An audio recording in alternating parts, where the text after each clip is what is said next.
무계원은 다시 습관적으로 주변을 둘러보았다. 모든 것이 정돈되어 있었습니다. 작업 도구들은 깨끗하게 세척하고 손질해서 전용 서랍에 쌓아두었습니다. 거울은 깨끗하게 닦여 있었고 고객용 의자는 소독제로 꼼꼼하게 처리되어 있었습니다. 그것은 하루 일과를 마무리하는 그녀의 의무적인 일일 의식이었습니다. 그리고 마지막 고객이 어떤 이유로 밤늦게 떠났더라도 상관없었습니다.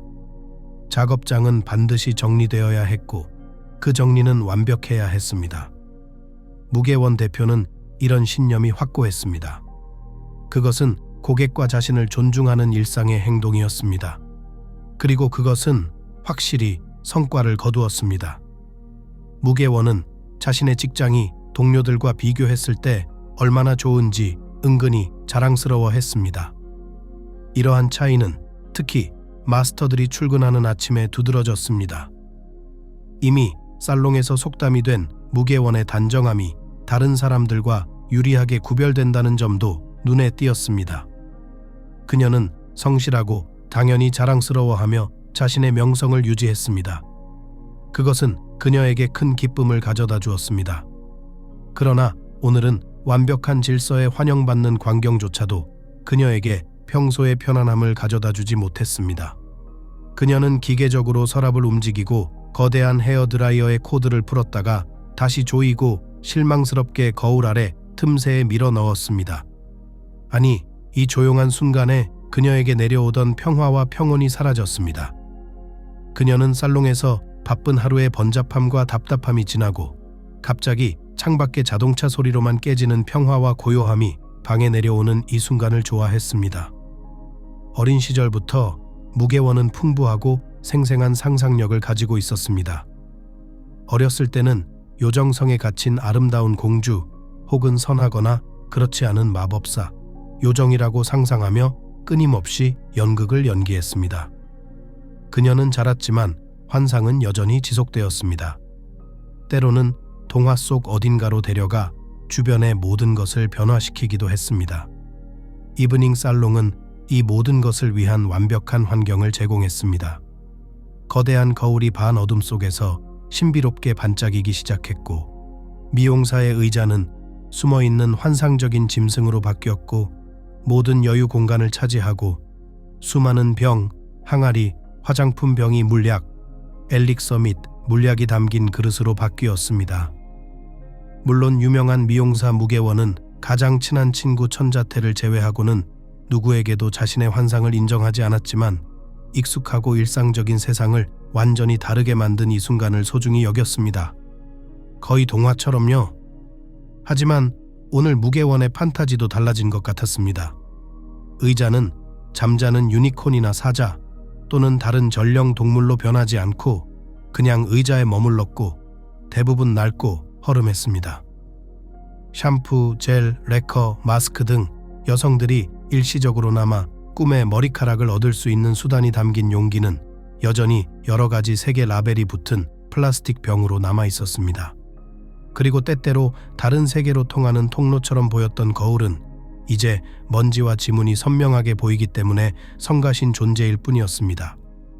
무계원은 실망스러운 한숨을 내쉬며 거울에 비친 자신의 모습을 바라보았다. 놀랍게도 여러 가지 색조로 매우 복잡하게 염색된 금발머리와 완벽한 모양의 눈썹, 길고 두꺼운 속눈썹은 그녀가 이미 32살이라는 사실을 숨기는데 도움이 되지 않았습니다. 네, 동화 속 공주님.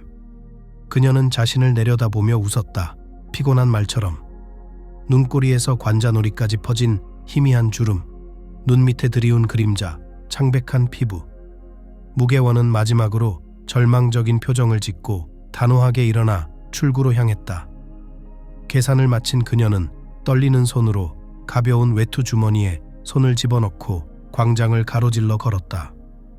저녁은 무계원이 하루 중 가장 좋아하는 시간대였습니다.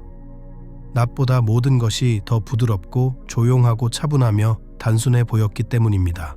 하루 종일 서서 일하고 식사나 휴식도 제대로 취하지 못한 채 고된 하루를 보낸 후에도 그녀는 저녁에 잠시라도 걸으며 크고 시끄럽고 분주하지만 여전히 좋아하는 도시의 공기를 마시고 싶은 힘과 욕구를 항상 찾았습니다. 하늘을 바라보며 골목 초입에 자라고 있는 커다란 자작나무와 정신적으로 인사를 나누고 싶었습니다.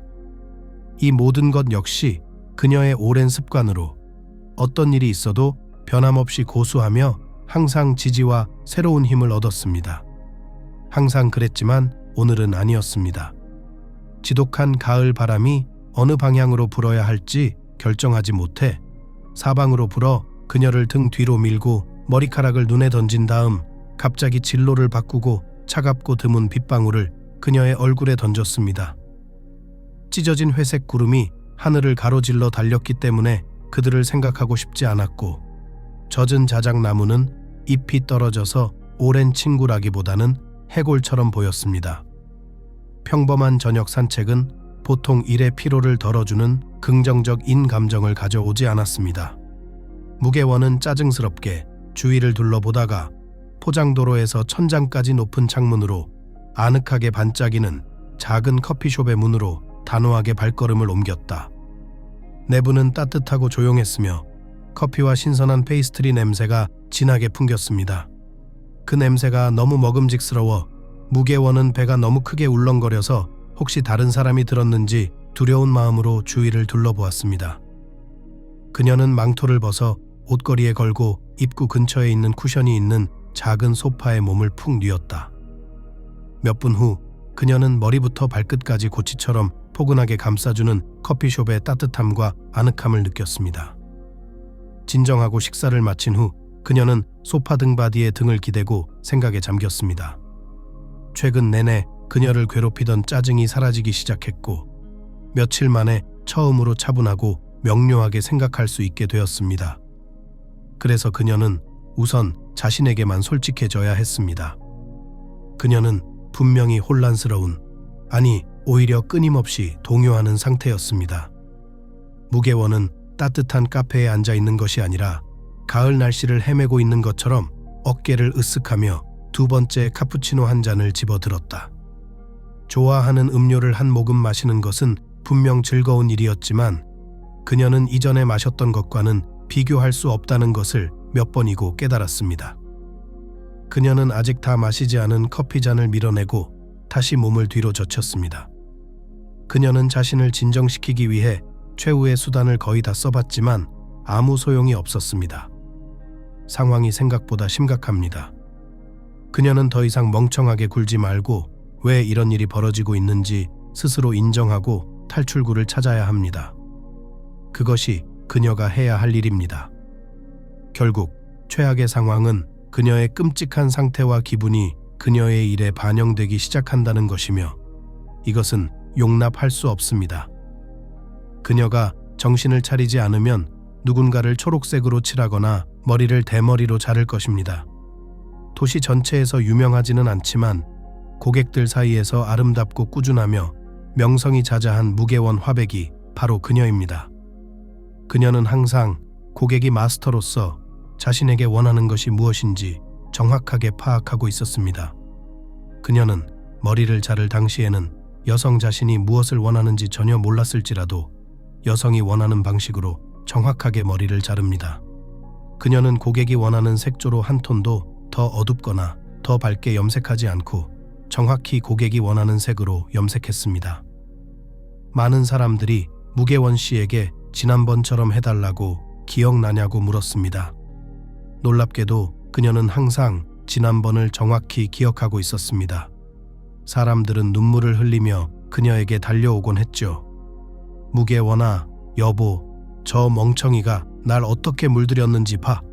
전등가처럼 전선만 빠진 채로 내일 큰 행사가 있는데 제발 살려주세요.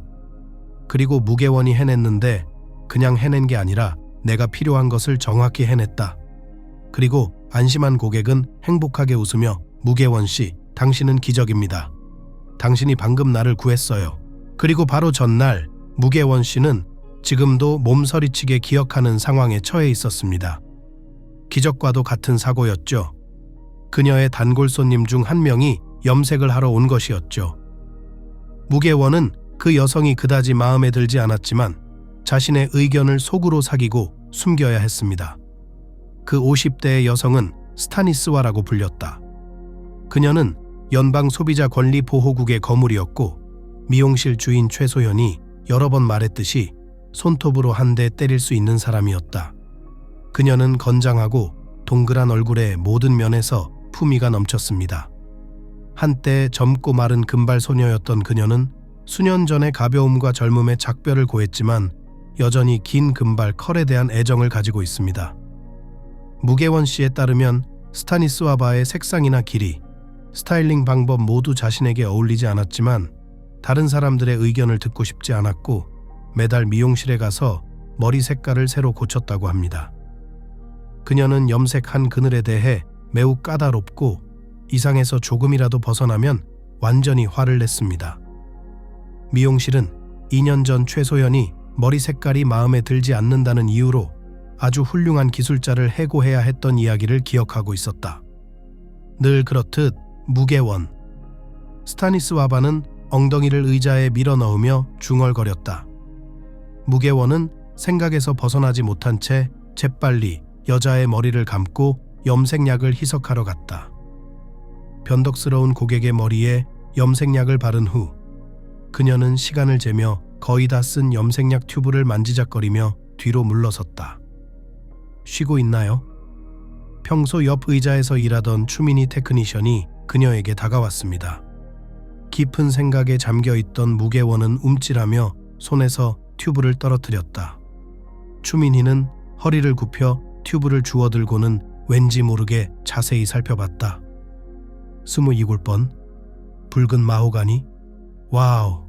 추민희는 깜짝 놀라 몸을 쭉 펴고 무계원의 의자에 앉은 손님이 정말 같은 손님인지 확인하려는 듯 주위를 둘러보았습니다. 정말 대단하시네요.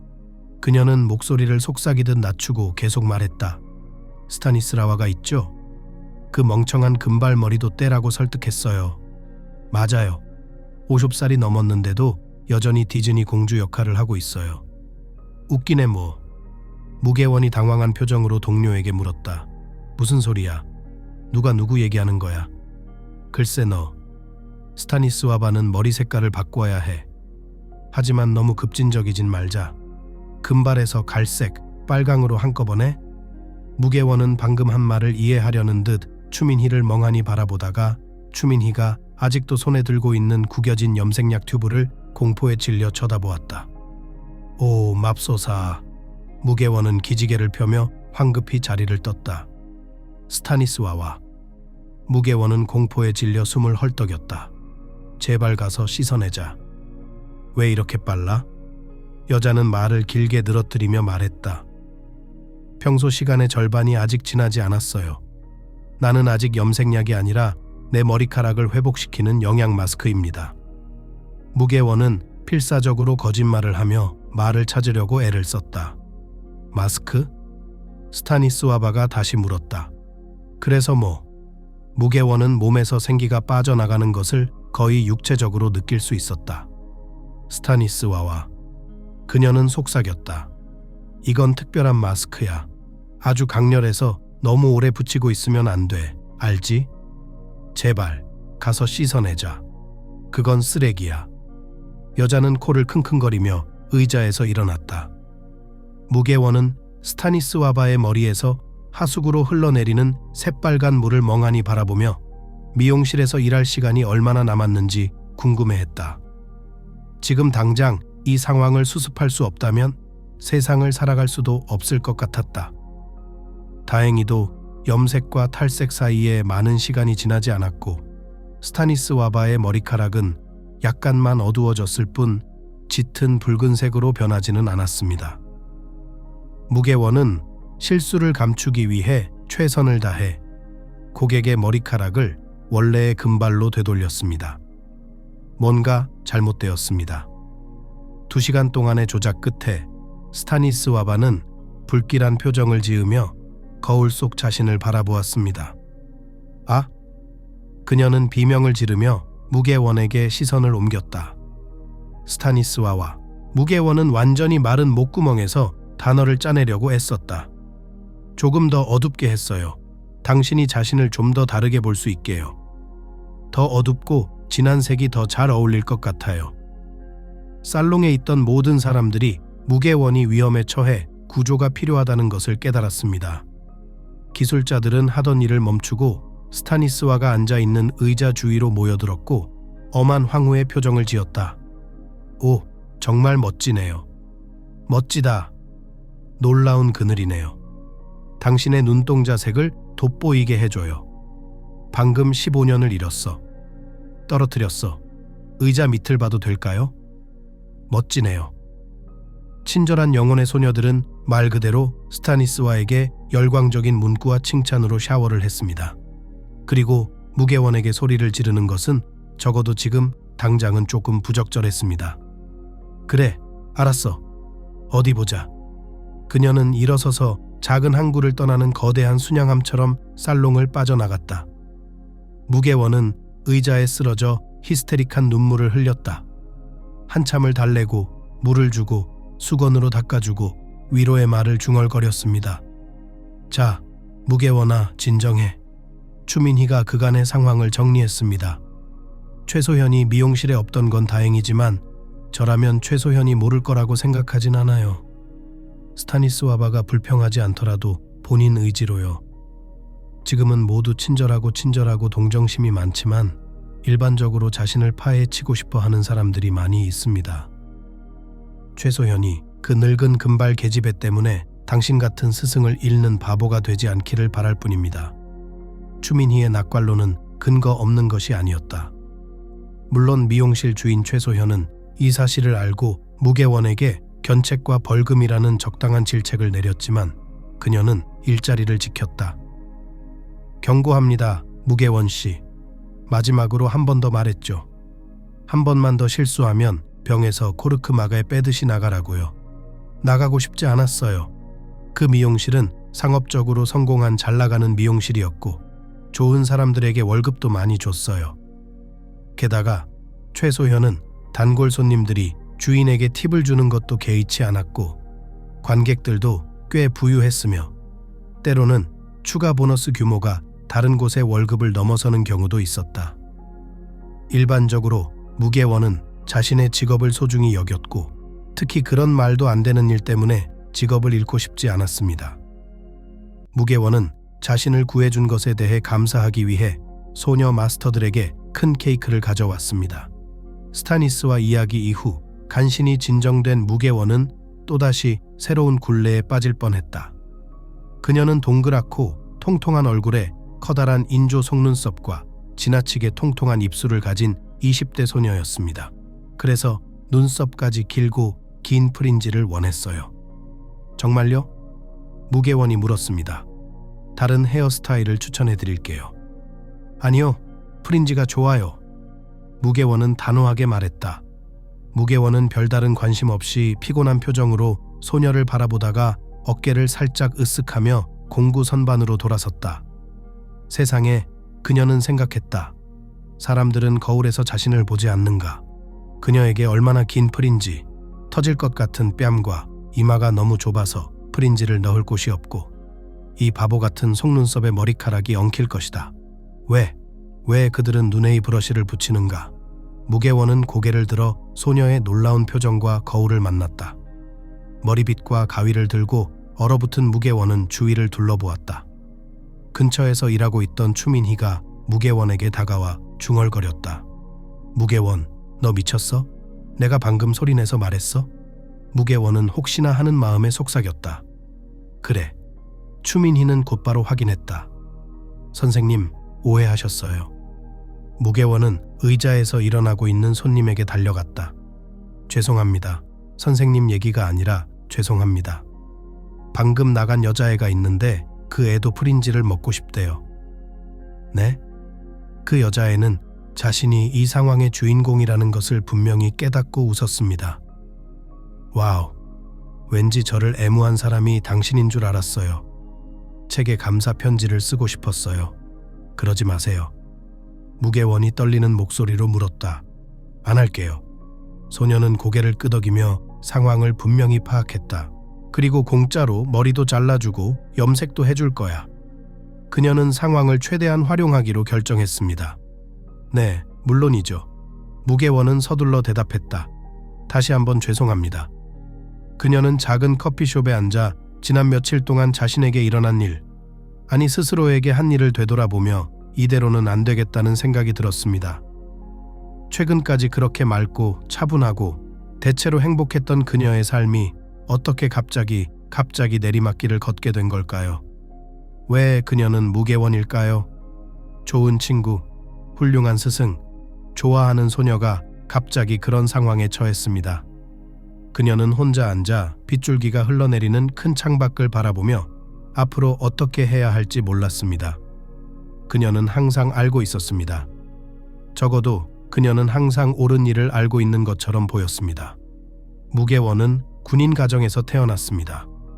아직 19살이 되지 않은 나이에 결혼한 그녀의 아버지는 아내와 함께 오랫동안 전국을 돌아다니며 여행하다가 마침내 국내의 한 중소도시에 정착했습니다. 그 무렵에는 이미 5살 난 딸 곽을동이 있었고 평범한 아파트에 딸과 함께 정착했습니다. 그 결과 무계원이라는 이름의 또 다른 소녀가 태어났습니다. 가장은 아들과 후계자를 꿈꿨습니다. 그는 운명이 딸만 낳았다고 확신하고 딸만 낳는 보석상 아버지에 대한 농담을 많이 듣고 무계원을 남자답게 키웠지 만소녀의 완고한 성격에 금방 걸려 넘어졌습니다. 무계원아, 너는 어떤 성질을 가졌니? 아버지는 딸을 이끌고 마당으로 나가면서 중얼거렸다. 왜 의자에 죽을 묻혔니? 무슨 재주를 부리는 거야? 수승원은 죽이 모자랄 거라고 했고 나는 남을 거라고 했고 그는 바보라고 했고 나는 바보라고 했어요. 꼬맹이가 횡설수설하더라고요. 그래서 보여줘야 했어요. 그래서 발라줬죠. 네, 그랬죠. 아버지는 사실 웃음을 간신히 참으며 화를 내며 대답했다.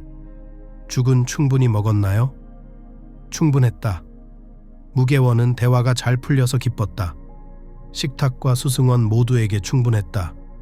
무계원, 아버지는 걱정이 되셔서 다시 엄격한 훈육자로 변하셨다. 그러면 안 돼요. 그건 왕따잖아. 이건 왕따가 아니라 탄핵이야. 어린 소녀가 권위적으로 선언했습니다. 누가 저렇게 고집을 부릴 수 있을까요? 소녀들이 자라면서 가족은 점점 더 미래에 대해 이야기했습니다. 또는 오히려 삶의 길 선택을 포함하여 모든 면에서 확실성과 구체성을 지지하는 아버지가 이야기를 시작했습니다. 그 소녀는 의사나 교사가 되어야 합니다. 글쎄, 최악의 경우 의학이나 교육학에서 전혀 그려지지 않았다면 적어도 회계사. 그는 고함을 질렀다. 맙소사, 아빠. 무계원은 겁에 질렸다. 어디서 그런 선사시대적인 견해를 얻었어? 정말 평생 말처럼 일하고 돈 한 푼 못 받길 바라세요. 딸의 행복을 그렇게 보시는 건가요? 그리고 딸 자신은 자신의 행복을 어떻게 보나요? 아버지는 비웃으며 물었다. 어떻게? 무계원은 중얼거렸다. 모르겠어요. 하지만 학교나 병원에서는 확실히 아닙니다. 경찰이나 소방서에 들어갈 수도 있겠지. 딸이 도전적인 목소리로 대답했다. 말도 안 되는 소리 하지 마세요. 아빠는 딸을 엄하게 바라보았습니다. 남성 직업이 있고 여성이 있으며 그것들을 혼합하는 것은 현대 생활에서 가장 큰 어리석음입니다. 아빠, 미쳤어요. 무계원이 외쳤다. 글쎄, 당신은 확실합니다. 그녀는 아버지의 기분을 상하게 하지 않기 위해 말을 찾으며 침묵했다. 늙은 그루터기. 아빠는 의무적으로 말했다. 그러세요. 글쎄, 넌 늙은 그루터기와는 거리가 멀다. 무계원은 웃었다. 하지만 네 논리에 뭔가 문제가 있다. 괜찮아요, 아빠. 화내지 마세요. 아빠랑 엄마한테는 곽을동이 있잖아요. 걘 진짜 숙녀야 선생님이 될 수도 있고 의사가 될 수도 있고 둘 다 될 수도 있죠. 이런 논쟁은 대개 농담으로 끝났지만 무계원은 자신의 자유와 선택권을 위해 싸워야 한다는 것을 알고 있었습니다. 그러나 세월이 흐르면서 무계원의 극대주의는 어느 정도 가라앉았고 독립을 위해 필사적으로 싸우는 것을 멈추고 철학적 질문에 맞지 않았고 외모에 대한 10대 문제가 시작되었습니다. 다행히도 그녀의 피부는 비교적 깨끗했지만 체중은 정상이 아니었습니다. 오히려 체중은 정상이었지만 쇄골이 튀어나오고 날카로운 팔꿈치가 튀어나와 매우 얇고 다리가 길어야 한다고 규정한 패션 캐논에 맞지 않았습니다. 키가 작고 건장한 무게원은 이런 조건에 전혀 맞지 않았죠. 그것은 그녀를 절망하게 만들었다. 엄마, 온 집안에 소리를 질렀어요. 또 그 망할 감자떡을 만들었어. 지금 장난해? 하지만 무게원아, 집에는 너 말고도 다른 사람이 있잖아. 엄마가 반대했어. 아빠 먹여 살려야지. 그리고 곽을동도 곧 대학에서 돌아올 거고요. 게다가 네가 먹는다는 그 멍청한 케이크는 아무도 강요하지 않아. 제발 오트밀, 양배추, 밀기울빵 너만 먹으라고. 알았지? 그럼 당신은 파이를 먹고 나는 오트밀을 먹는다고요? 무게원이 화를 내며 물었다. 네, 그런 것 같아요. 엄마는 대화를 끝냈다. 무게원은 이런 자신을 미워하며 감자와 함께 파이 5개를 먹고 비겁하게 하나 더 추가하고 이것이 내 인생의 마지막 파이라고 가장 끔찍한 맹세로 자신에게 맹세했습니다. 이러한 맹세는 아이스크림 파이, 치즈 토스트, 마카로니와 토마토 소스 및 기타 12가지 좋아하는 요리에 대해 정기적으로 이루어졌습니다. 무게원. 엄마는 딸의 고통을 지켜보면서 설득하려고 노력했습니다. 말도 안 되는 소리 하지 마세요. 여러 번 말했잖아. 네 체중 문제는 네 머릿속에만 있는 거라고. 넌 나이에 비하면 완전 정상이다. 정상이라고요? 멋지다. 나한테 비웃었잖아. 정상은 끔찍하다는 뜻이고 난 멋지게 보이고 싶다고요. 알아요? 그럼 운동하고 입 닥치고 징징대지 마. 갑자기 항상 내성적이고 올바른 엄마가 끼어들었다. 무게원에게 운동은 늘 아픈 손가락이었다. 아니, 스포츠 자체가 그녀에게는 매우 매력적이었죠.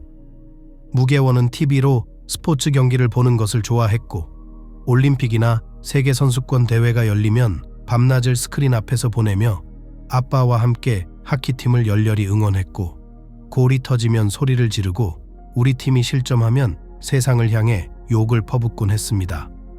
하지만 무게원 선수 자신은 스포츠를 좋아하지 않았습니다. 학교 체육 선생님이 가르치는 체육 수업조차도 미술이나 그림 수업과는 달리 무게원에게는 시간 낭비라고 생각했습니다. 무게원은 어린 시절부터 미술을 너무 좋아해서 몇 년 동안 화실에 가는 것을 즐겼습니다. 자신이 뚱뚱하고 못생긴 소녀라고 스스로를 설득한 무게원은 이상하게도 마음을 다잡고 공부를 시작했습니다.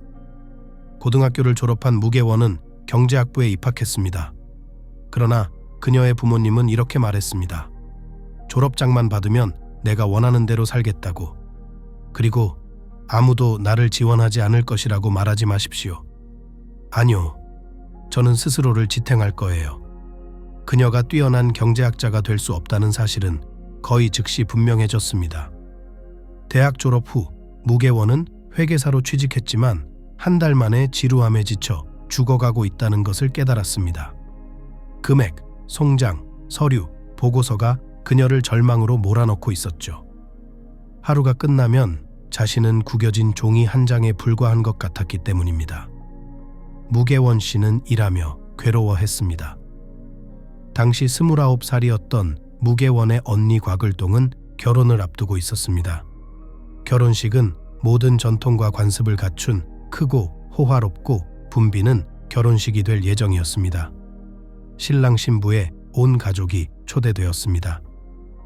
결혼식 며칠 전 외지에서 온 하객들이 도착하기 시작했고 무게원은 오랫동안 평화와 작별해야 한다는 사실을 깨달았습니다.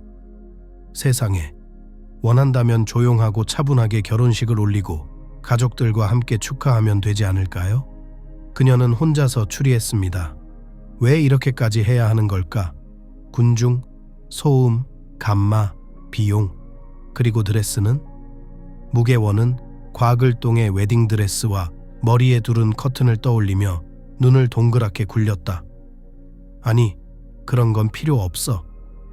그리고 그 순간 그녀의 생각은 불행한 방향으로 바뀌었다. 아, 누가 나한테 그런 걸 다 준다고 생각하겠지. 그냥 늙은 가정부처럼 앉아서 서류나 뒤지고 남의 돈이나 세고 살면 되겠지. 드디어 곽을동과 무계원의 누나이자 소녀들의 아버지가 농담 삼아 대공비라고 부르던 추민희 고모가 도착했다. 그녀는 이웃 지역에 살았기 때문에 드물게 방문했지만 드문 방문에도 불구하고 소녀들에게 깊은 인상을 남겼습니다. 추민희는 이 학교의 수석교사로 일하고 있었는데 이 유형과 완전히 일치했습니다. 키가 크고 건장한 체격에 큰 가슴과 우레와 같은 전문적으로 훈련된 목소리를 가진 그녀는 전체 공간을 가득 채우고 말 그대로 모든 사람을 지배했습니다. 그러나 그녀의 이미지에서 가장 놀라운 요소는 그녀의 머리카락이었습니다. 추민희 아줌마의 머리는 항상 부스스하고 고정된 채 머리 위로 높이 올려져 있었습니다. 고단한 삶을 견디기 위해 낮 동안 머리를 고정하기 위해 상상할 수 없을 정도로 많은 양의 헤어스프레이를 뿌려댔습니다. 추민희 고모 무계원은 추민희 고모를 무척이나 사랑했습니다. 그 여자는 일종의 지속적인 축하 인상을 주었다. 그녀는 항상 기분이 좋았고 그들이 말하는 것처럼 긍정적이었고 공영에 처하면 결코 그것을 보여주지 않았습니다. 이모는 항상 밝고 화려하고 아름다운 무계원, 특히 그녀의 여동생 인 무계원의 어머니 옆에서 무계원을 보였습니다. 약간 지친 듯 겸손한 모습의 여성. 추민희 고모는 오랜 습관대로 머리를 풀고 큰 조카의 결혼식장에 도착했다. 그래, 무계원아, 젊은 인생은 어때? 고모는 더운 듯 고뇌에 찬 목소리로 조카를 옆에 앉혔다. 우리 언제 시집 보낼 거야? 다음 차례는 너야. 어서 결혼해. 무계원은 손을 흔들다가 실수로 이모의 머리카락을 만졌다. 아, 미안해요. 이모는 겁에 질려 중얼거렸다. 머리카락은 걱정하지 마세요. 이모는 코웃음을 쳤다. 일반적으로 솔직히 말해서 이미 죽음보다 더 지루합니다. 고슴도치처럼 머리를 자르고 싶지만 고슴도치들이 싫어할까봐 겁이 난다. 무계원은 고모를 유심히 바라보았다. 어릴 적부터 알고 지내던 얼굴이었지만 지금은 다른 눈으로 바라보고 있었다. 이모는 왜 타원형 얼굴로 머리를 빗어 올리는 걸까? 한쪽 눈썹에 덥수룩한 콧수염을 내려줬으면 좋겠어요. 그건 그렇고 고슴도치는 좋은 생각이지만 머리 전체가 아니라 머리 뒤쪽에 있습니다. 그리고 붉은 머리 색깔은 추민희에게 전혀 어울리지 않습니다. 피부가 약간 까무잡잡한 편인데 짙은 금발이나 초콜릿색이 어울릴 것 같아요. 무계원은 갑자기 머릿속에서 소용돌이치는 이런저런 생각에 깜짝 놀랐습니다. 이모도 분명 뭔가 느낀 게 있었나 보다. 왜 그렇게 쳐다봐요? 내 머릿속에 뭐가 들었어? 새가 둥지를 틀었나요? 아니, 무계원이 웃었다. 넌 그냥 예쁘다. 100번은 더 예뻐질 수 있어. 추민희 이모가 갑자기 무계원아, 내가 머리 좀 고쳐줄게. 응? 해보자. 추민희 이모는 갑자기 동의했습니다. 무계원은 머리빗을 들고 얼굴 위 머리카락 한 가닥을 풀기 위해 안간힘을 썼습니다. 30분이 지나자 무계원의 아버지가 시누이의 헤어스타일이라고 불렀던 그 유명한 바빌론은 아무것도 남아있지 않았다. 무계원은 끔찍한 곱슬머리를 제거하고 머리카락을 뒤통수까지 끌어내려 놨고 부주의하게 묶었다. 굵은 가닥이 이마의 일부를 덮었다. 그녀의 얼굴은 더 이상 기념비적이고 딱딱해 보이지 않았다. 추민희는 이전과는 다른 방식으로 여성스럽고 극도로 화려해졌다. 아주머니는 놀란 눈으로 거울 속 자신을 바라보았습니다. 약간 멍한 표정이었습니다. 이제 그녀는 내가 그녀의 머리카락을 망쳤다고 말할 것입니다. 무계원은 슬프게 생각했다. 하지만 1000배는 낫다. 안 보여요? 머리에 그 멍청한 패치탑이 없으니 몇 년은 젊어 보이네요. 멋지다. 잘했어, 조카. 이모는 마침내 거울에 비친 자신의 모습을 보며 외쳤습니다. 몇 분 만에 이렇게 급격하게 외모를 바꿀 수 있다고는 생각도 못했어요. 그리고 너무 훌륭합니다. 마술 지팡이처럼 내 10년을 빼앗아갔습니다. 놀라워요. 여자는 거울에 비친 자신의 모습에서 눈을 떼고 무게원을 바라보았다. 이봐, 무게원, 넌 재능이 있어. 추민이는 조카를 처음 본다는 듯이 바라보았다. 어떻게 생각하세요? 저는 제 외모에 대해 아무것도 바꾸려고 하지 않았어요. 100번도 더요. 화장도 해보고 머리도 해봤지만 아무 소용이 없었어요. 그래서 계속 이걸로 돌아왔어요. 그녀는 팔을 쭉 뻗어 최근의 헤어스타일을 흉내냈습니다. 적어도 저를 무서워하긴 하네요. 그녀는 웃었어요. 그리고 이것도요. 그녀는 다시 거울을 보며 자신의 모습을 바라보았습니다. 너무 간단하고 좋아요. 고마워요, 무게원. 그리고 그거 알아요? 이걸 해야 해요. 아니, 정말이야. 특히 지금 하는 일에 만족하지 못하는 거 알잖아? 추민이는 새로운 모습으로 결혼식에 등장해 화제를 모았습니다. 그녀를 잘 아는 친척과 친구들은 과글동과 새 남편을 잠시 잊을 정도였고, 특히 신부의 아버지는 깜짝 놀랐다고 합니다. 그는 놀란 눈으로 제자를 몇 번이나 쳐다봤고, 제자는 이에 화답하듯 머리카락 한 가닥을 수줍게 얼굴에 고정시켰다. 뭘 부화시키는 거죠? 마침내 그녀는 농담으로 물었습니다. 저 못 알아보시겠어요? 나는 인식하고 인식하지 못합니다. 남자는 고백했다. 추민이, 너 정말 젊어진 것 같아. 친척이 웃으며 그를 도왔다. 부끄러워하지 마세요. 진짜 그런 거야. 정말 기적이죠? 이 기적을 만든 사람이 누군지 아세요? 따님 무게원이요. 여기요. 아버지는 놀라움에 눈을 깜빡였다. 그래. 왜 박수를 쳐? 애를 밀었잖아. 뭐라 그랬어? 여자는 여자의 직업을 가져야지. 그렇지? 다른 여자들을 행복하게 하는 게 여자의 직업이죠. 알겠어? 이 비참한 군이나? 무게원이 또 방해하지 마. 자네 딸들과 행복을 위해 건배하자. 매형. 아님, 넌 뭐야? 자꾸 이름이 헷갈려 몇 년이 지나도 모르겠어. 그렇게 해서 무게원이 미용학원을 다니게 됐어요. 정말 재미있었어요.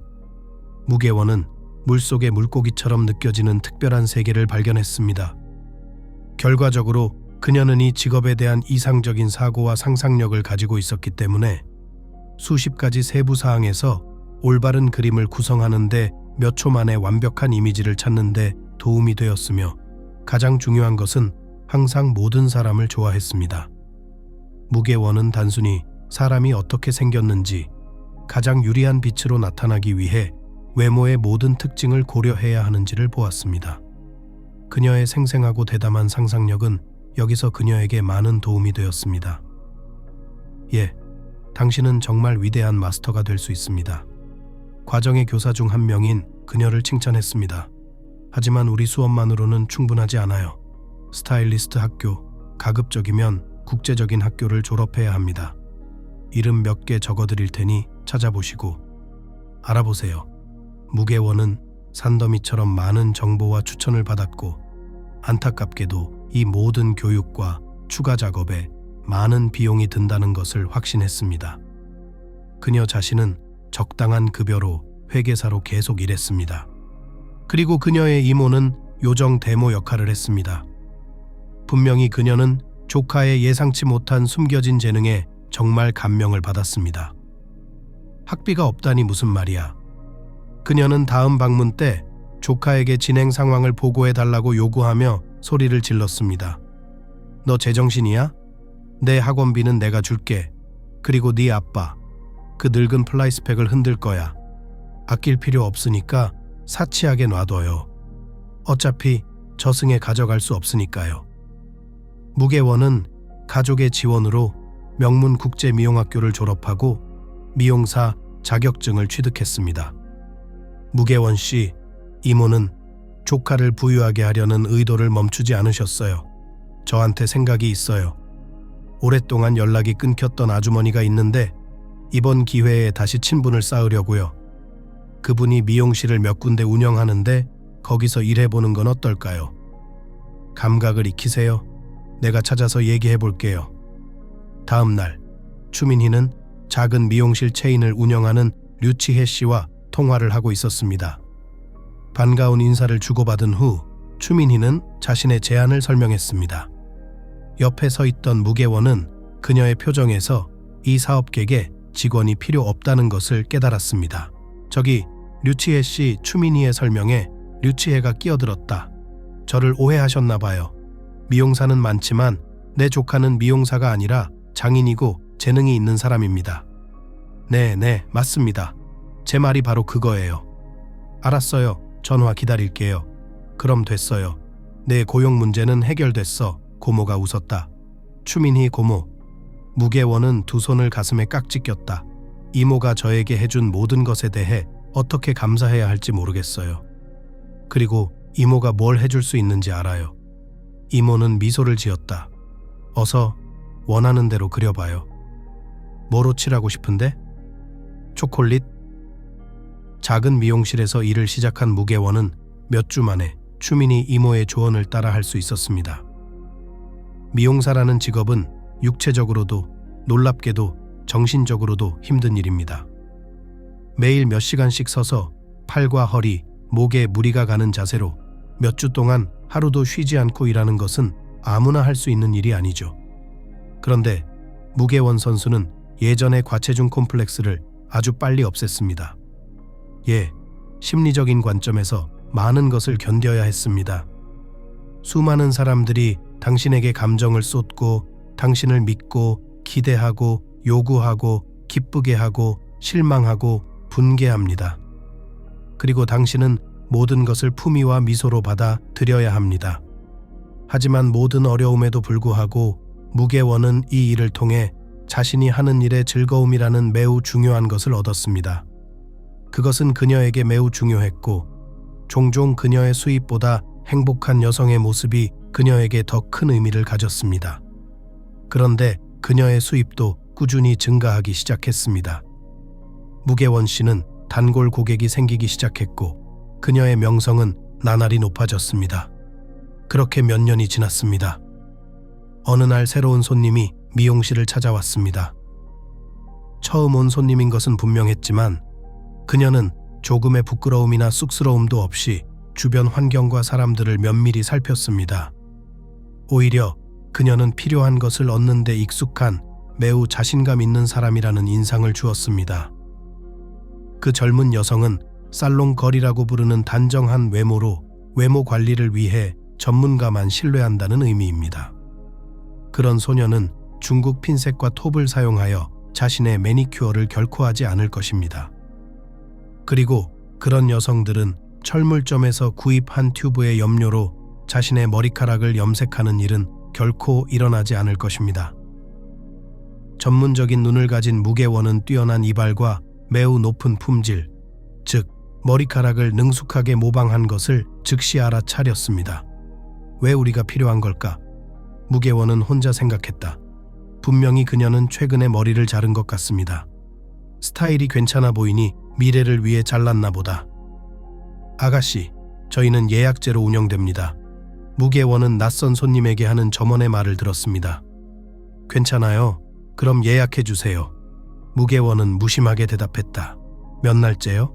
접수원은 다시 물었다. 지금 당장요.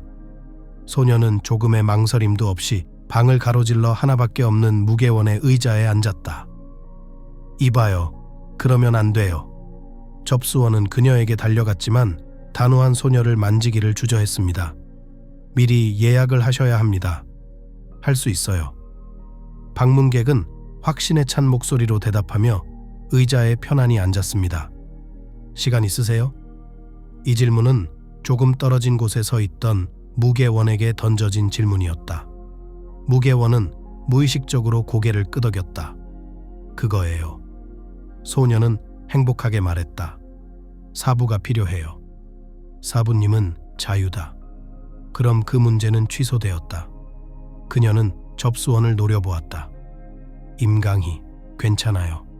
무계원이 부드럽게 말했다. 정말 괜찮아요. 오늘은 더 이상 약속이 없으니까.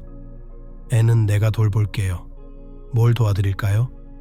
무계원은 거울을 보며 결연한 표정의 손님을 보며 미소를 지었다. 머리 상태가 정말 좋네요. 제가 뭘 도와드릴 수 있을지 모르겠네요. 이 아름다움이 너무 지겨워요. 당신은 상상도 못할 거예요. 지겨워요. 날 위해 뭔가 특이한 걸 해주지 그래? 특이한 게 무슨 뜻이야? 무게원은 몸을 떨었다. 글쎄, 내가 보고 깜짝 놀랄 수 있도록 특이한 거요. 그녀는 무게원을 바라보았다. 우리 사업에서 실험은 위험천만한 일이지. 그녀는 대답했다. 나는 실험 중이고 당신은 그것을 좋아하지 않을 것이고 스캔들이 있을 것입니다. 안 그럴 거예요. 이상한 소녀가 선언했습니다. 당신에게 청구권이 없다는 영수증을 드리겠습니다. 그 여자의 무게원은 이상한 손님이 지겨워지고 있었다. 나한테 원하는 게 뭐야? 새로운 감각. 그녀는 자신 있게 말했다. 무게원은 소녀를 바라보았다. 그녀는 언뜻 보기보다 나이가 많았다. 그녀는 무게원과 비슷한 나이였다. 크고 표정이 풍부한 검은 눈, 또렷하고 덥수룩한 눈썹, 작고 오뚝한 코, 높은 광대뼈, 작은 입이 인상적이었다. 그 소녀는 꽤 아름다웠습니다. 그런 사람을 망치기는 어렵고 거의 모든 것이 그들에게 어울립니다. 물론 금발이 그녀에게 가장 좋은 것은 아니었지만, 아니요, 훌륭하고 잘했지만 정말 매우 진부하고 지루하며 대담하고 독립적인 그녀의 성격에 맞지 않습니다. 무게원은 갑자기 결심을 굳힌 듯 머리를 쥐어뜯었습니다. 1시간 반이 지나자 전혀 다른 여자가 의자에 앉아 있었습니다. 부드럽고 섬세한 금발 대신 짧게 자른 갈색 머리가 앉아 있었습니다. 뒷머리는 아주 짧고 얼굴 주변은 꽤 길게 자른 검은 머리카락이 놀라운 효과를 만들어냈습니다. 평범한 갈색으로 보였던 눈이 갑자기 2배로 커지면서 녹색 불꽃이 번쩍이는 것 같았습니다. 머리카락으로 가려져 있던 목은 이제 완전히 자유로워져 믿을 수 없을 정도로 길고 우아해졌습니다.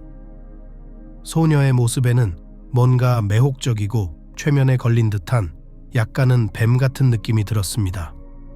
예쁘고 젊은 여성이 밝고 대담한 미녀로 변해 있었습니다. 그녀는 거울을 통해 자신을 바라보고 있었고 얼굴 표정에서 자신의 외모에 대해 어떻게 생각하는지 알 수 없었습니다. 그녀가 변화에 매우 놀랐던 것은 분명했습니다.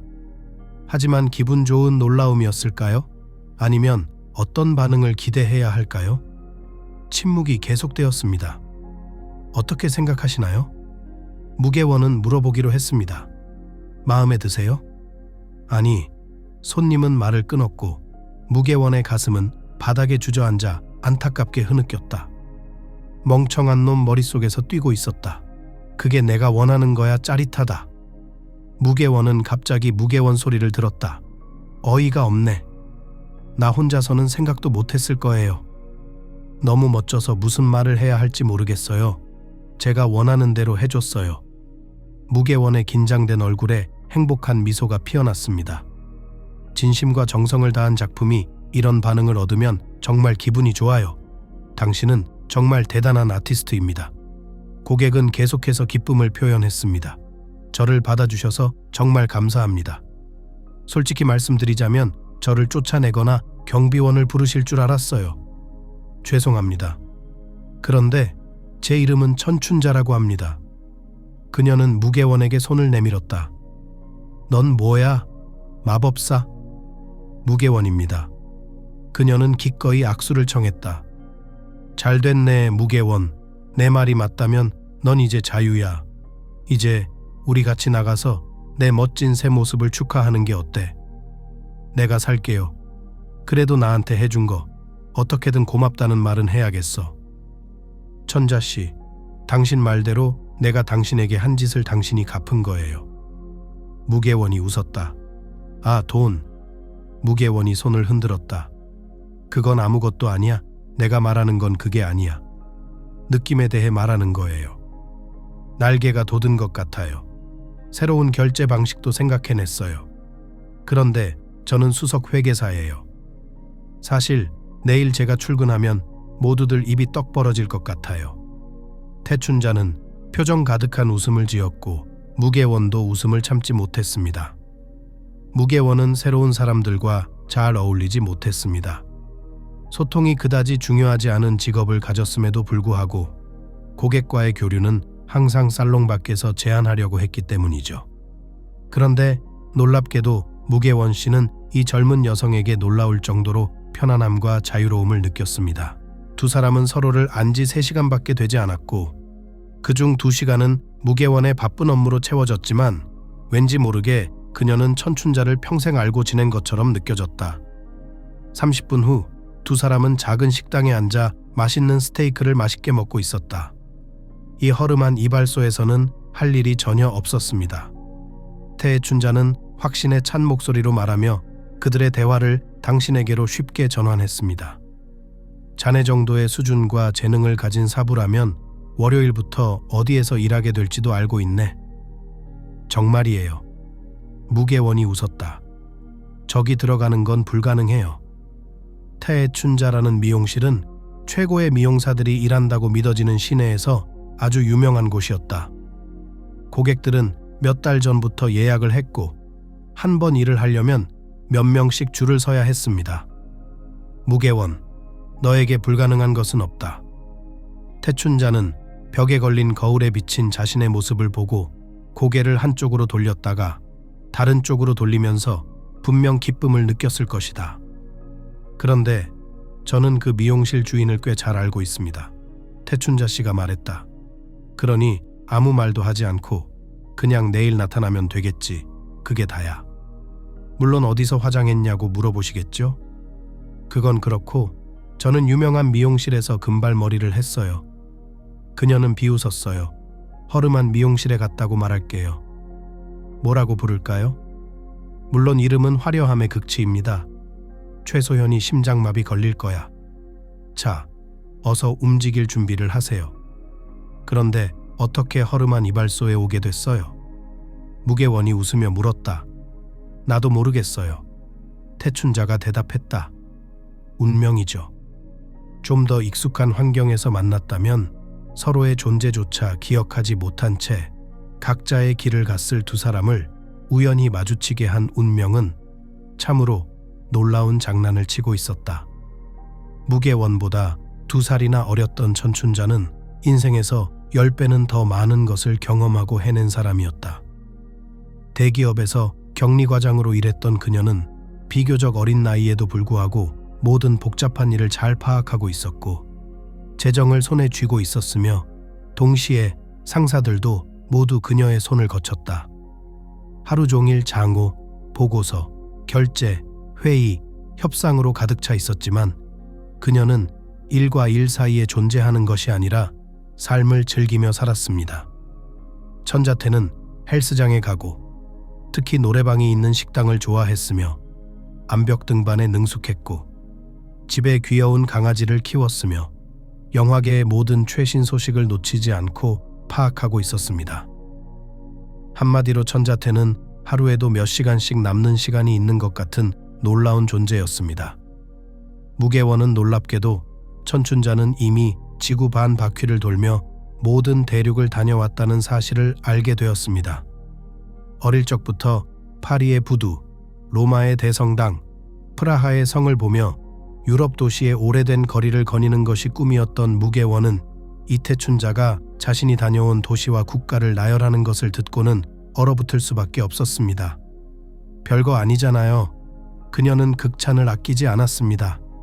처음 가본 곳은 놀랍고 그 다음에는 특별할 게 없잖아요. 어떻게 특별하지 않을 수 있을까요? 무계원은 궁금했다. 어떻게 특별하지 않다는 건가요? 길을 걷고 있는데 갑자기 에펠탑이 눈앞에 서 있잖아요. 사진도 아니고 기념품도 아니고 실물이잖아요. 오, 상상조차 할 수 없네요. 이건 거래예요. 언제나 그렇듯 천자 씨는 자신과 다른 사람들을 위해 신속하고 단호하게 결정을 내렸습니다. 다음에 나랑 같이 유럽에 갈 때는 여권을 준비해. 파리를 보여줄 테니까 그것 때문에 죽는 건 좋은 생각이 아니라는 걸 깨닫게 해줄게. 그럴 가치가 전혀 없어요. 무계원 씨, 어떻게 모든 걸 다 따라잡으세요? 무계원은 천자 씨와 그녀의 바쁘고 다사다난한 삶을 알게 되면서 진부한 질문을 던졌습니다. 무계원은 일과 부모님, 언니와 가끔 만나는 것 외에는 아무것도 하지 않아서 무척 궁금했습니다. 그런 태춘자를 보며 무계원이 부끄러워 집에서 운동도 해보고 운동용 디스크도 구입해 보았지만 금세 시들해졌고 놀라운 복근을 가진 미국인 트레이너의 외침에 헐떡이며 스포츠는 자신에게 맞지 않는다는 생각을 다시 한번 확인했다. 나는 서두르지 않으므로 거기에 도착하고 있습니다. 전춘자가 웃었다. 이봐요, 천자씨. 진지하게 묻는 건데 속설을 이용해서 숨기고 있잖아요. 무계원은 기분이 상했다. 사실이에요. 무계원 씨, 모든 걸 다 하는 건 그렇게 어렵지 않아요. 내가 하고 싶은 게 뭔지, 내게 정말 중요한 게 뭔지, 내게 정말 필요한 게 뭔지 판단하는 게 더 중요해요. 그리고 또다시 속설로 강요한다고 소리치지 마세요. 훌륭한 말이 있습니다. 무언가를 하고 싶으면 기회를 찾으면 됩니다. 하고 싶지 않다면 이유를 찾아야죠. 그게 제 삶의 방식이에요. 당신이 말해봐요. 태춘자는 갑자기 대답을 하다가 질문으로 넘어갔다. 왜 남자가 없어요? 왜라니 무슨 말이야? 무계원은 어안이 벙벙했다. 이유를 어떻게 알아요? 글쎄, 그냥 그렇게 됐으니까. 무계원, 내가 방금 말했잖아. 기억나? 하고 싶은 일이 있으면 기회를 찾고 하기 싫으면 이유를 찾으면 된다고요. 그 공식은 어디에서나 통하죠. 남자들에게도 마찬가지죠. 제가 남자를 찾아야 할까요? 무계원은 분개했다. 이해가 안 돼요. 이해가 안 된다고요. 태춘자가 말했다. 당연히 그래야지. 물론 좋은 남자, 가치 있는 남자는 인생의 모든 좋은 것들처럼 스스로 찾아야 하는 거죠. 어떻게 생각하세요? 무계원은 이 대화가 불편했는지 모든 것을 이해했고 꼭 찾아보겠다는 농담으로 빨리 끝내려고 했습니다. 물론 천자씨는 바쁜 개인 생활을 하고 있었고 이미 결혼을 했지만 전 동창과의 결혼 생활은 오래 가지 못했고 별다른 후회나 불만 없이 헤어진 상태였습니다. 둘 다 바보였어요. 천춘자는 가볍게 회상했다. 그런데 그 차는 제가 아버지한테서 빼앗았어요. 가난해지지는 않았지만 아파트 계약금을 다 갚았어요. 태춘자 씨에게는 구혼자가 2-3명 있었다. 무계원은 천춘자 씨에게 자유를 줄 수 없어 늘 친구를 구혼자들에게 소개해 주려고 했었다. 무계원은 두려운 마음으로 거절했다. 잠깐만요. 무계원은 친구를 협박한 적이 있었다. 내 일이 끝나면 너랑 진지하게 사귈 거라고. 다행히도 태춘자의 사업과 고민은 끝나지 않았고 불행히도 외로운 무계원의 사생활을 들춰내겠다는 협박은 여전히 말뿐이었다. 2년이 더 흐른 후 무계원은 마침내 인정받는 명인으로 자리 잡았고 동네 최고의 미용실에서 일하고 있었다. 그녀와 천춘자는 수년 동안 서로의 깊은 비밀을 털어놓으며 아주 친한 친구가 되었다. 둘은 유럽 여행을 갔고 그 느낌과 감동에 완전히 압도된 무계원은 세계적으로 유명한 건축물과 박물관의 걸작에 흥분하거나 경외감을 느끼지 못하는 천춘자의 모습에 조금 불쾌하기까지 했다. 루브르 박물관이면 어때요? 그녀는 무계원에게 화를 내며 대답했다. 루브르 박물관은 500년 동안 서 있었고 앞으로도 같은 시간 동안 서 있을 거예요. 그런데 시간이 얼마 없어요. 태춘자는 무계원을 남자들에게 소개하려고 여러 번 시도했지만 무계원이 수줍음이 많아서인지 아니면 남자들이 엉뚱한 사람이라서인지 좋은 결과가 나오지 않았다. 결국 천자태는 친구의 인생을 만들어주려는 시도를 포기했다. 빗과 가위 하나만 들고 혼자 죽겠다고. 그녀는 암울하게 약속했다. 젠장, 헤어드라이기를 태웠는데 전원을 끌 시간이 있다고 생각했다. 무계원은 유명 브랜드와 모델이고 가격도 꽤나 비싼 대형 가전제품을 바라보며 답답하게 중얼거렸다. 무슨 일이야? 청중석에 있던 동료가 그녀를 흐뭇하게 바라보았습니다. 네, 제가 헤어드라이기를 집에 가져가서 불에 태웠는데 아파트에 배선에 문제가 있었던 것 같습니다. 전압이 요동치고 있어요. 말도 안 돼, 무계원. 추민희라는 젊은 여자가 눈을 동그랗게 떴다. 전기 기술자를 부르지 그래요? 아파트 불태우려고? 너 큰일 나겠다. 알겠습니다. 무계원은 자신을 정당화했다. 그냥 할 일이 많아서 그래요. 명절 전에 해야 할 일이 얼마나 많은지 알잖아? 지난 한 주 동안 밤에만 집에 있었기 때문에 잊어버렸어요. 내 아파트에 다른 사람이 있다는 건 정말 고통스러워요. 정말 싫어요. 그녀는 가전제품을 다시 한번 사방에서 바라보며 후회하며 깊은 한숨을 내쉬었습니다. 물론 어딘가에서 구하지 않는 한 지금 그런 헤어드라이어를 구입할 수 없다는 것은 유감입니다. 도착하기까지는 시간이 좀 걸릴 것이고 진짜 브랜드 제품을 살 수 있을지도 모르겠습니다. 저기 무계원 씨, 저한테 생각이 있어요. 추민희가 갑자기 흥분해서 뭔가 떠올랐어요. 생각해 봤는데 아는 사람이 있어요. 핸디맨이라고 부르는 사람이야. 원한다면 전화번호를 알려줄게요. 전화해서 거래를 하면 당신이 편할 때 그가 올 겁니다. 그는 당신의 문제가 무엇인지 볼 것입니다. 그나저나 헤어 드라이어도 고쳐줄 수 있어요. 어때요? 추민희는 무계원을 바라보며 왠지 모르게 윙크를 했다. 아니, 고맙지만 안 될 것 같다. 무계원은 기지개를 폈다. 전기기사 불러올게요. 저기 봐요. 추민희는 어깨를 으쓱했다. 전화번호 적어드릴게요. 여기 박민혁이라고 합니다. 혹시 마음이 바뀌실지 모르겠네요. 며칠 후 무계원은 추민희의 말대로 집안의 전기에 대해 뭔가 조치를 취해야겠다는 확신이 들었습니다. 그런데 놀랍게도 집에는 전기 기술자가 없어서 전기 공사를 맡길 수 없다는 사실을 알게 되었습니다. 게다가 휴일 전날에는 유틸리티 문제로 전화하는 것은 좋지 않다는 말도 들었습니다. 어떻게 해야 할까요? 그녀는 전화 수화기를 든 아주머니에게 물었습니다. 어떻게 하라는 게 무슨 뜻이죠? 아주머니는 짜증스럽게 투덜거렸습니다. 다른 곳을 봐요. 오, 맙소사. 메모해. 번호 몇 개 줄게. 무계원은 귀한 번호를 적고 전화를 걸기 시작했다. 첫 번째 전화는 금방 받았지만 주인이 완전히 그리고 깊이 취해 있었기 때문에 그녀는 그와 거래를 할 수 없었습니다. 두 번째 전화를 건 사람은 냉정하고 비즈니스적인 태도로 그녀의 불만을 경청하며 30분 후라도 오겠다는 의사를 밝혔지만 너무 비싸서 무계원은 몸서리치며 고마움을 전하고 필요하면 다시 전화하겠다고 약속한 뒤 전화를 끊었다. 끔찍하다. 그녀는 배선수리 한 번으로 한 달 예산이 다 소진될 줄은 몰랐다며 중얼거렸습니다. 소켓 수리가 아니라 맞춤형 수리가 필요한 것 같다고요. 욕심을 참다 못한 무계원은 지갑에서 종이 한 장을 꺼냈는데 그 안에는 추민희가 친한 친구의 전화번호가 적혀 있었습니다. 물론 많은 의구심이 들었다. 여기서 감전이라도 당해서 나중에 전화를 받아야 하면 어쩌지? 문득 무계원이 생각했다. 어쨌든 추민희와 그녀의 멍청한 농담.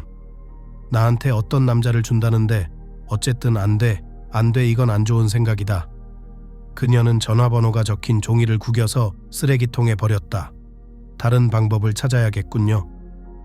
그녀는 조심스럽게 손을 뻗어 주전자 스위치를 눌렀습니다. 잠시 후 쉭하는 소리가 나더니 콘센트에 꽂혀 있던 플러그 아래에서 불꽃이 몇 개 튀어나왔습니다. 무계원은 주전자를 잡고 자기 쪽으로 잡아당기며 코드를 뽑으려고 했습니다. 그녀는 가전제품의 플러그를 뽑았지만 다행히도 가열할 시간이 없었던 주전자의 내용물 전체가 안주인에게 쏟아졌습니다. 이렇게 사는 것은 불가능합니다. 며칠 동안 차, 텔레비전, 전기가 끊긴 무계원은 절망에 빠진 채 생각에 잠겼습니다. 추민희라는 이름을 불러야겠다. 그녀는 물통에서 종이 한 장을 꺼내며 생각했다. 적어도 그가 와서 보러 오겠지. 그리고 귀찮게 하면 프라이팬으로 머리를 쳐서 추민희를 죽여버릴 거야. 한참 동안 전화벨이 울렸고 다음 선택지에 실망한 무계원이 전화를 끊으려는 순간 갑자기 수화기에서 한 남자의 목소리가 들렸다. 듣고 있어요. 너무 뜻밖이라 무계원은 전화기를 떨어뜨릴 뻔했고 대답으로는 드물게 낮고 약간 귀가 먹은 목소리는 그녀를 불안하게 만들었습니다. 마치 노동자가 아니라 목사를 부르는 것처럼 내 말을 듣고 있었다. 그녀의 머릿속을 스쳐 지나갔습니다. 말해봐요. 그 남자는 분명히 인내심을 잃고 말했다. 아, 안녕하세요. 무계원이 말했다. 안녕하세요. 투명인간 남자는 분명히 놀랐다. 박민혁 씨인가요? 무계원은 왠지 모르게 어리둥절한 기분이 들면서 분명히 말했다. 당연하죠. 갑자기 남자는 또다시 예상치 못한 낯선 단어로 대답했다. 누구시죠? 박민혁. 무계원은 정신을 차리고 구체적이고 이해하기 쉽게 말하기 시작했다. 추민희 씨한테서 전화번호 받았어요. 같이 일해요. 제 이름은 무계원입니다. 집에 전기 문제가 생겼는데 추민희 씨가 도와줄 수 있다고 해서요. 그래서 여기까지 왔어요. 무계원은 갑자기 숨이 턱턱 막혀서 무슨 말을 해야 할지 몰라 잠시 말을 잇지 못했습니다. 하지만 알고 보니 다른 말은 할 필요가 없었다. 특이한 말투를 가진 그 남자는 무언가를 생각하는 듯 잠시 침묵을 지키더니 주소 적고 있어요. 누구 주소요? 누가 뭘 적는다고요? 누가 그런 말을 하는 거야? 무계원은 당황한 듯 생각하다가 고개를 절레절레 흔들며 주소를 알려주었다. 1시 30분, 1시 40분 후에 갈게요. 그리고 전화는 조용해졌다. 전기기사가 아니라 구급차를 부른 것 같은 기분이었다. 무계원은 생각했습니다. 몇 분 후 추민희의 번호로 전화를 걸었다. 추민희, 당신이 아는 박민혁이라는 사람 정상인가요? 무계원이 물었다. 추민희는 웃었다. 걱정하지 마세요. 완전 정상이니까. 그리고 저렇게 말하는 게 이상하다고 생각되더라도 걱정하지 마세요. 말하자면 제 성격 탓이죠. 추민희는 다시 한번 웃으며 덧붙였다. 좋은 사람이에요. 그래도 잘 봐주세요. 명절 잘 보내, 무계원. 추민희는 무계원의 분개하는 말을 기다리지 않고 전화를 끊었다. 1시간 반이 지난 후 초인종이 울렸다. 박민혁이 문 앞에 서 있었다. 하지만 흠잡을 데 없이 깨끗하고 반짝반짝 빛나는 운동화와 새것 같은 서류 가방이 그의 유일한 멋이었습니다. 그 외의 모습은 훌륭할 뿐만 아니라 정상적인 모습과는 거리가 멀었습니다. 얼굴은 약간 주름이 있었지만 무계원도 어쩔 수 없이 눈여겨볼 수밖에 없는 예쁜 얼굴이었다. 그의 뺨은 약간의 수염으로 덮여 있었는데 솔직히 말해서 잘 어울렸다. 그는 신선하지 않은 운동복을 입고 있었다. 무계원은 다시 그의 얼굴을 바라보다가 눈에 붉은 줄무늬가 있는 것을 발견했다. 알코올 중독. 그녀는 당황해서 생각했다. 추민희, 고마워요. 안녕하세요, 무계원 씨. 그는 지극히 평범한 목소리로 말했다. 박민혁입니다. 그럴 줄 알았다. 한 발짝 물러섰지만 사실은 문을 쾅 닫아버릴 걸 그랬다. 자, 실력 좀 보여줘봐요. 그는 무계원을 유심히 바라보았다. 그녀는 부엌을 향해 어리둥절하게 손을 흔들며 그에게 등을 돌릴까봐 두려워하는 듯 계속 뒤로 물러섰다. 그러다 그녀는 남자와 단둘이 아파트에 있는 게 이번이 처음이라는 걸 깨달았다. 정말 걱정스러웠습니다. 그는 남자가 아니니까요. 그녀는 자신을 질책했습니다. 그는 정의 기술자라고요. 철 지난 여학생처럼 굴지 말라고. 박민혁은 그녀의 의심이나 자신은 신경 쓰지 않는 것 같았다. 그는 부엌으로 가서 서류 가방에서 공구를 꺼내 콘센트를 살펴봤다. 전기 패널은 어디 있지? 갑자기 질문이 튀어나왔다. 그가 30분 동안 배선을 하는 동안 그가 한 말은 그 말뿐이었습니다. 남자는 그녀에게 조금도 관심을 보이지 않고 일했다. 무계원은 점점 더 바보 같다는 생각이 들었다. 도대체 이게 무슨 일이야? 그녀는 생각했다. 최소한 인사라도 할 수 있었을 텐데. 적어도 명절 잘 보내라는 말이라도. 드디어 부엌에서 섬세한 기침 소리가 들렸다. 무계원이 방에서 걸어 나왔다. 그래, 그거다. 이제 문제될 건 없겠지. 그는 그녀를 악의적으로 바라보았다. 고마워요. 그녀는 끔찍할 정도로 재치 있게 대답했다. 그는 살짝 고개를 숙이고 출구를 향해 걸어갔다. 그리고 문득 무계원은 그가 여기 머물렀으면 하는 끔찍하고 괴로운 생각이 들었다. 주름지고 면도하지 않은 얼굴에 허름한 트레이닝복 차림에 아주 미미하지만 뚜렷한 술 냄새를 풍기는 이 낯선 남자가 갑자기 그녀에게는 세상에서 가장 남자답고 잘생긴 남자로 보였습니다. 그거예요. 미쳐버릴 것 같아요. 문예원의 머릿속은 갑작스러운 감정에 대해 논평했다. 박민혁. 그녀는 갑자기 절박한 발걸음을 내디뎠다. 실례합니다. 제가 얼마를 빚졌나요? 그는 침착하게 그녀를 바라보며 눈을 살짝 찡그리더니 갑자기 소박하고 친절하게 미소를 지으며 말했다. 녹차를 마실 수 있다면 차 좀 주시면 공평해질 것입니다. 솔직히 녹차를 못 견디는 무계원은 당연히 녹차를 마시지 않았다. 바보 같으니. 그녀는 정신적으로 자신에게 말했다. 다들 미친 듯이 녹차를 마시는데 나는 하나도 없으니 얼마나 많은 생각을 했을까. 그러나 박민혁이 집에 홍차만 있다는 사실에 그녀는 전혀 화를 내지 않았고, 특히 30분 만에 이미 마티니 한 병을 개봉하고 있었기 때문에 그녀는 전혀 화를 내지 않았습니다. 그들은 부엌에 오랫동안 앉아 모든 것에 대해 이야기했습니다. 박민혁의 약간의 숙취는 전날 자신의 생일만 축하했다는 사실로 설명되었습니다. 물론 무계원은 흔쾌히 그를 용서했다. 마침내 박민혁은 테이블에서 일어났습니다. 멋진 저녁을 보내줘서 고마워요, 무계원 씨. 그는 감격에 겨워 말했다. 만나서 반가웠습니다. 무계원은 어리둥절하게 일어났다. 박민혁은 자리를 떠났고 무계원은 평소 베개에 머리를 대고 잠들던 그녀가 좋아하는 이불 속에서 밤새 뒤척였다. 다음 날 박민혁이 전화했다. 무계원 씨, 제안이 있어요. 박민혁은 부끄러운 듯 기침을 했다. 이상하고 우스꽝스러워 보일지도 모른다. 아무튼 이번 주말에 바쁘지 않으시면 시골에 가실래요? 하지만 미리 말씀드리지만 저는 안락한 시설, 따뜻한 화장실, 뷔페 등이 있는 휴가를 좋아하지 않습니다. 저희는 불을 피워 요리를 하고 텐트에서 잠을 자는 소박한 방식으로 휴가를 보내죠. 박민혁과 같은 텐트에서 자게 될지도 모른다는 생각, 나란히 누워있을지도 모른다는 생각만으로도 무계원은 소름이 돋았다. 함께 잘 수 있다는 생각에 무계원은 다른 모든 것을 잊고 동의할 수 있었다.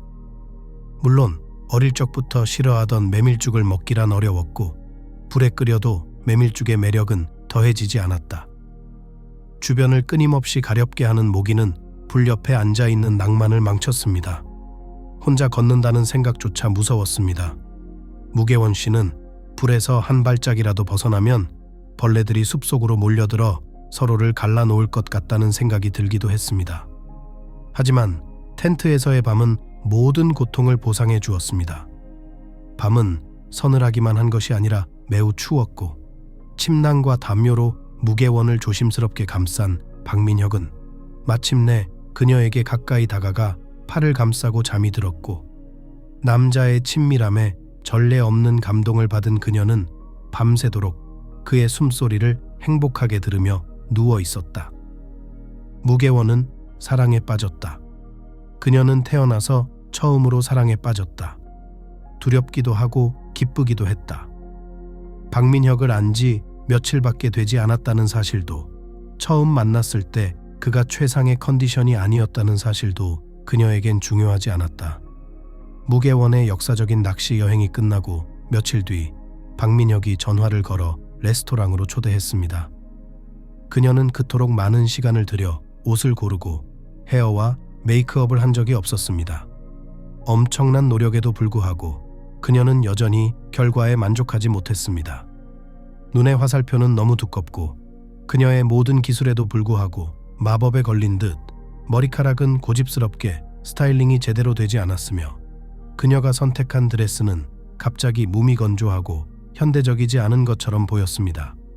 그러니까요. 무계원은 갑자기 자신에게, 자신의 머리에, 자신의 드레스에, 박민혁에게, 그리고 온 세상에 화가 났다. 15살처럼 긴장했다. 첫 데이트에서 30이 된 건 누구의 잘못도 아닌데. 무계원은 거울에 비친 자신의 모습을 흘깃 쳐다보며 잔머리를 쓸어내리고 거울에 비친 자신의 모습에 불현듯 윙크를 날렸다.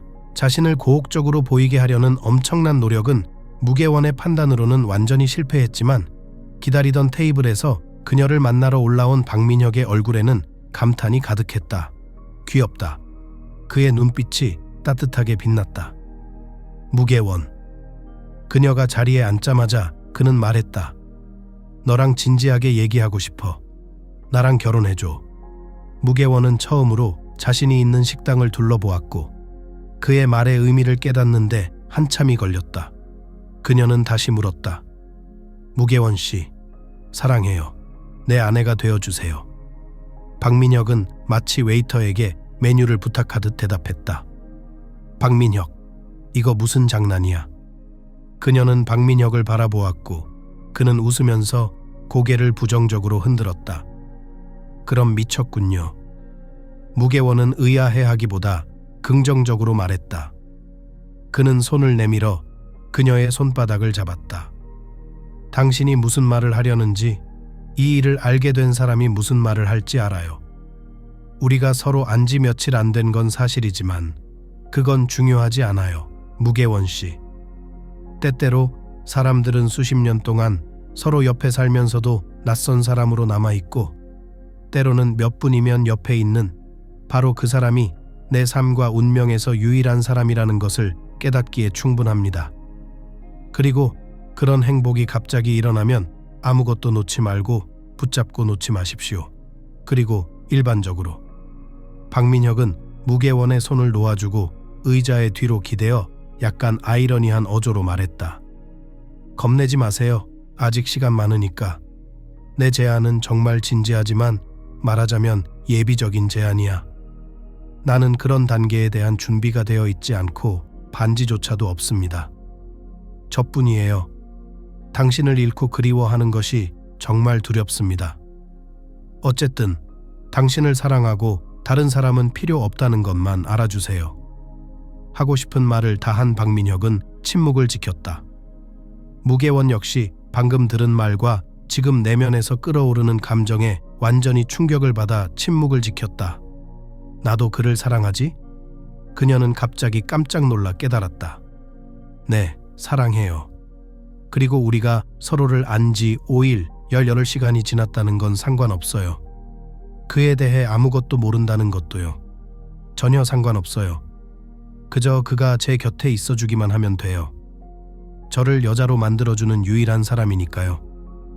무계원은 그를 향해 눈을 들어 올렸고 그는 그 눈빛에서 그녀의 생각을 읽었다. 그는 그녀를 향해 달려갔지만 갑자기 몸을 움츠리고 다시 자리에 앉았다. 하지만 먼저 내 대한 진실을 알아야 한다. 모든 진실을요. 그는 어조로 마지막 두 단어를 강조했다. 박민혁은 부유한 집안에서 태어났다.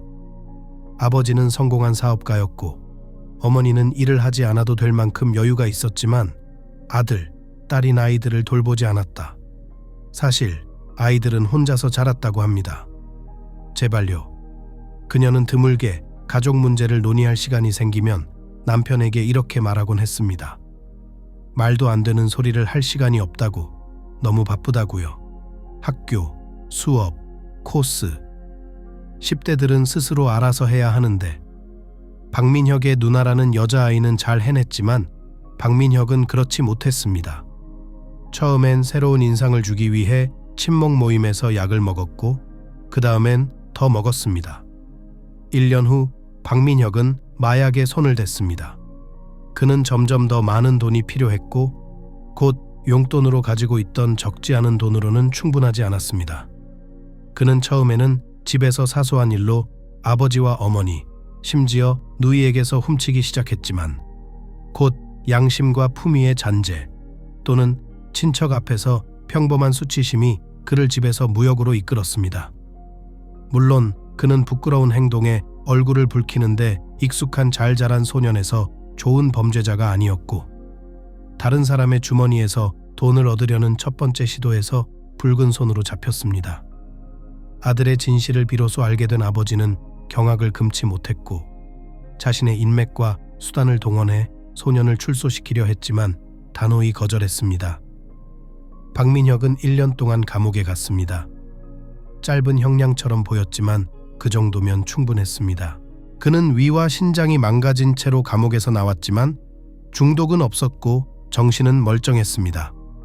그는 대학에 진학하고 여러 직업을 얻었으며 몇 년 동안 매니지먼트 회사에서 일했습니다. 항상 일할 준비가 되어 있고 1년에 한 번 생일에 술을 마시는 만능주의자라는 점이 마음에 들지 않았기 때문이죠. 그렇게 해서 제가 백이의 왕자가 된 거죠. 박민혁은 웃으며 고백을 마쳤다. 그래서 긴 침묵 끝에 그가 물었다. 그래서 뭐? 무계원은 박민혁을 바라보며 말했다. 예상치 못한 이야기로 나를 없애려고 했다면? 글쎄, 성공하지 못했네. 박민혁, 사랑해. 너 요즘 너무 빛이 나더라. 태춘자가 눈치챘어. 어서. 무슨 일이야? 오랫동안 못 본 사이였습니다.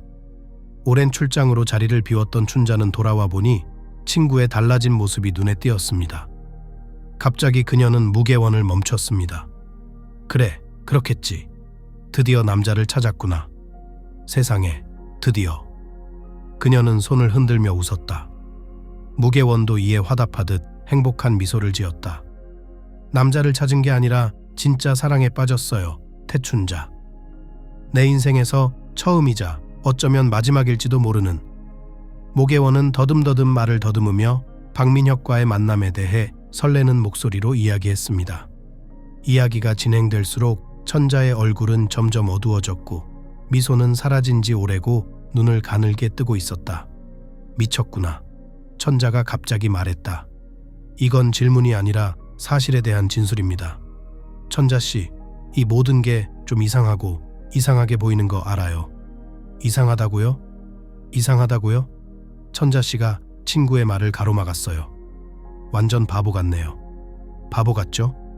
무계원, 더 늦기 전에. 정신 차려. 나도 그런 남자 알아요. 나도 그런 사람 많이 겪어봤어. 회개한 타락한 천사들입니다. 믿으면 안 돼. 일반 불황자보다 더 나빠. 왜 그런 말을 해? 넌 그 사람 알지도 못하잖아. 무계원이 외쳤다. 나는 그를 알지 않을 것입니다. 계속 이러면 나도 너랑 더 이상 알고 싶지 않아. 알겠어? 무계원은 이태춘자를 진정시키려 했지만 이태춘자는 무계원에게서 손을 빼앗아 큰 소리로 문을 쾅 닫으며 아파트를 뛰쳐나갔다. 그날 밤 그녀는 박민혁에게 친구와의 싸움에 대해 이야기했다. 왜 그랬을까요, 박민혁? 친구 이름이 태춘자라고? 뻗었어. 야, 너 혹시 둘이 찍은 사진 있어? 보여주세요. 궁금해서요. 무계원은 파리 여행 중 스피드보트를 타며 환하게 웃고 있는 두 사람과 이태춘자의 사진을 꺼냈습니다. 박민혁이 그 사진을 손에 쥐자 사진이 희미하게 흔들렸다. 무계원은 그를 올려다보며 창백해진 그의 모습을 발견했다. 무슨 일이야? 그녀가 물었다. 우리 태춘자 아세요? 아니요, 몰라요. 그냥 조금 익숙한 얼굴이에요. 아주 오래전에 본 사람 같은데? 무계원 씨, 미안하지만 이만 가볼게요. 걱정 마, 알았지? 괜찮을 거야, 사랑해. 그는 떠났다. 며칠이 지났지만 박민혁도 이태춘자도 아무 말도 하지 않았다. 무계원은 괴로워했고 자신의 직업적 평판을 망쳤고 밤잠을 설치며 지난 일을 끊임없이 떠올렸다. 안 돼요. 이러면 안 돼요. 무계원은 한참 식은 카푸치노가 담긴 컵을 손에 들고 의심스러운 표정으로 다시 내려놓았다. 내가 이 모든 걸 감당하고 진실을 밝혀야 한다. 이제 일어나서 고객 2명을 취소하고 예고도 없이 천춘자 씨네 집으로 가야겠다. 천자 씨의 집 문은 바로 열리지 않았습니다. 문턱에 서 있는 건 박민혁이었다. 그는 티셔츠와 속옷 차림이었다. 그녀는 돌아서서 계단을 내려갔다. 아팠다. 아팠다. 아팠다. 많이 아팠어요. 그녀는 어떻게 아파트에 도착했는지 기억이 나지 않았습니다. 문 앞 몇 발자국 앞에서 갑자기 힘이 들어온 팔에 안기지 않았다면 그냥 쓰러질 뻔했다. 그녀는 소파에 누운 채로 정신을 차렸고 그 옆에는 이태춘자와 박민혁이 앉아 있었다. 무계원은 그들을 보고 싶지 않은 듯 고개를 돌렸다. 무계원, 그만해. 갑자기 이태춘자의 목소리가 들렸다. 당장 얘기 좀 하자. 하지마. 무계원은 중얼거렸다. 알았어. 당신 집도 아니었고 속옷도 안 입고 있었고 그 사람도 아니었다. 내 아파트였어. 박민혁이었다. 그리고 문 열러 나온 거야. 이 멍청한 무계원. 어떻게 보였는지 알지만 우리 말을 들어야 돼요, 너? 무계원은 피곤한 듯 말했다. 당신 말 듣기 싫어요. 제발 나 좀 내버려둬. 박민혁이 내 오랜 친구라고, 내 파이프 고치러 왔다고 설득하지 말고. 내 말이 맞아. 파이프 고치러 온 건 맞아요. 근데 내 친구는 아니야. 내 친동생이야. 무계원은 머리가 흐려진 채 한마디 한마디를 신중히 따지며 정보를 받아들이는데 어려움을 겪었다. 한참을 침묵하던 태춘자는 마침내 무계원이 오빠라는 단어에 다다랐을 때야 비로소 입을 열었다. 오빠가 누구야? 누구요? 그녀는 다시 물었다. 박민혁은 돼지 같고 깡패 같고 지금은 변기와 콘센트 전문가가 된 친오빠라고 했다. 박민혁은 불안한 표정으로 무계원의 얼굴을 바라보았다.